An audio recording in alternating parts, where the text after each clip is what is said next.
Welcome everyone to the Law and You interview series for Law Week 2020. It's an opportunity for us to talk about the sorts of issues that are really front of mind for so many Victorians through this particularly strange period that we are living through. And one of the key impacts on all of us, whether it's directly or through friends and relations, is the employment situation. And we will explore that at length in just a moment with Zana Bytheway from JobWatch. But first, I'd like to acknowledge the traditional custodians of the land on which we are listening and viewing today, wherever you may be, and pay my profound respects to their elders, past, present, and emerging. Zana, by the way, has been at JobWatch as the Executive Director for an extended period of time. I won't ask you, Zana, how long, but you certainly know this space inside and out, so you are perfectly placed to give us a bit of an insight into what's going on as a result of the introduction of JobKeeper on JobSeeker and all the various complications around that. Thank you so much for giving us your time. It's an absolute pleasure to be with you, Lynn. We've seen some pretty alarming statistics around the impact of the closures and the shutdowns around COVID. And I think the current thinking is that we'll move from about a 5% unemployment rate to doubling that in the June quarter up to around 10%. So that's well over 1 million people unemployed and looking to 1.5 and perhaps even more in addition to the jobless rate that was there already. So it's a terrifying situation.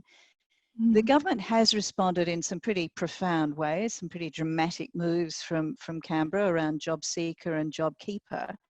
But I can't imagine what the volume of calls has been like through to your telephone info service.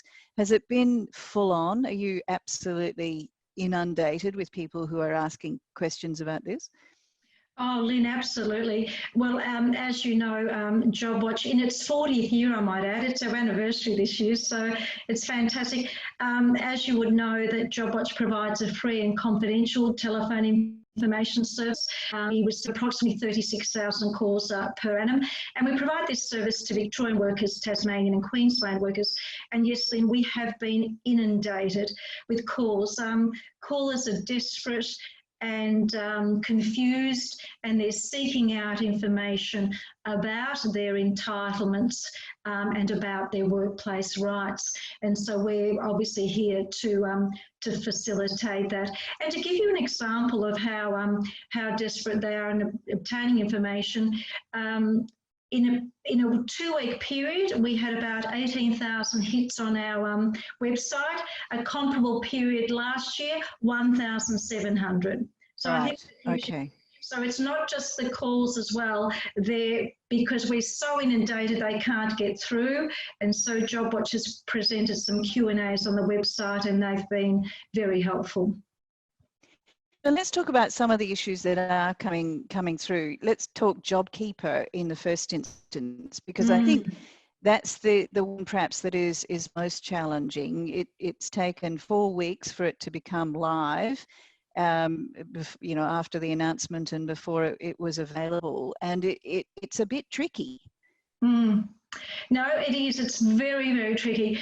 And so you're right here and now, that is seems to be a major preoccupation of our callers.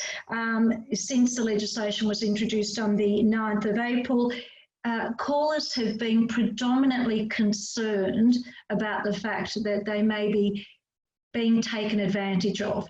And so they're trying to find out as much about JobKeeper to, I suppose, allay their fears and make sure that they are receiving their full entitlements. So does that mean it's about what the employer has told them about JobKeeper, or, you know, what are the questions coming up? Is it about whether or not they have to appear at work? Can their hours be reduced? Are those the sorts of questions that you're getting? Yes, no, definitely. So some of the questions relate to not getting the full benefit of the scheme. So for example, one of our callers, a resort manager, was then required to work as a cleaner, and consequently his hours were reduced to 10 hours per week. Now, he was not actually receiving the full benefit of the JobKeeper payment of $1,500 per fortnight, which he was entitled to. So that was obviously a very concerning to him, because his employer wasn't passing on the full benefit. Another of the aspects, Lynne, that we're getting a number of calls about is basically increased hours. So, for example, one of our callers, she had a heart condition. She wasn't very well. Additionally to that, her partner had a health condition, so she was only able to work about 10 hours per week. But with JobKeeper, the employer wanted her to increase her hours to 25 hours per week so that she could earn the $1,500. Now, given her circumstances of the health issues, this was incredibly difficult. I should imagine you talked about the power imbalance, that casuals, and we've heard a lot about which casuals are in and which are out. Are you hearing a lot from them? I mean, even those that are captured under the JobKeeper criteria, i.e. those that have had more than 12 months service? Look, casuals are always the most vulnerable, Lynne. There's no before and during and after. That's always going to be the situation. Remember that is because, in essence, they have no permanency to their role. Their employment is a day-to-day proposition, a shift-by-shift proposition. So their employment only kicks in when they're called in to work. So, yes, casuals are particularly vulnerable. However, of course, casuals with regular service of 12 months or more really basically have the same, we believe, same JobKeeper entitlements and protections as well. But Zana, what do you think will be the longer term impacts out of this as we have all had our work, those of us who've remained in work, changed fundamentally? We're both, speaking to each other from our homes, for example, or you've got people who've been, stood down and on JobKeeper. How do you think it's going to change the work's sort of environment from here on? Yes, that's really interesting. So one of the things that concerns me the most, that those, so you've basically mentioned two categories really at the moment, Lynne, and basically there are those workers who unfortunately are unemployed, and what concerns me enormously is that we really need to get them back into the employment space because, Lynne, I think that all the research indicates that if you've been actually out of employment for 2 years or more, you're not likely to return to the workforce. And unfortunately, also age is a huge barrier. So I think that statistically, people over 55 years of age, they're going to find it extremely difficult. So for those that are unemployed, I believe that every concerted effort needs to be made to ensure that they are re-employed in some capacity. Now, I've just mentioned to you about the casual space. Obviously, I'm not a fan, but nevertheless, employment is employment. So even putting them on a casual basis means that their skills are enhanced, the return to a work space potentially, so that's a good thing.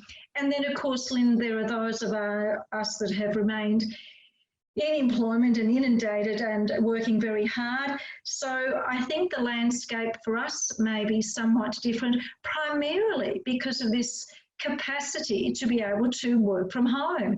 So I know that many employers have been sceptical about working from home. There are issues of productivity.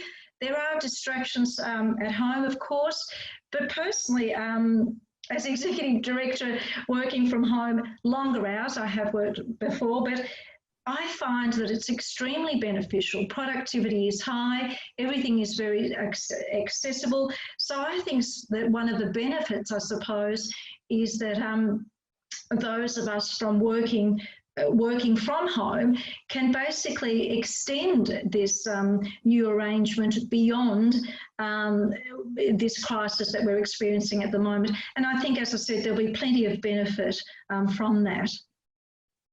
Zana, it's always a pleasure. Thank you again for your insights and your time, and stay warm on these chilly days. And we appreciate you being part of the Law and You series. Absolute pleasure. Thanks again, Lynne. Zana Bytheway, who is the Executive Director of JobWatch.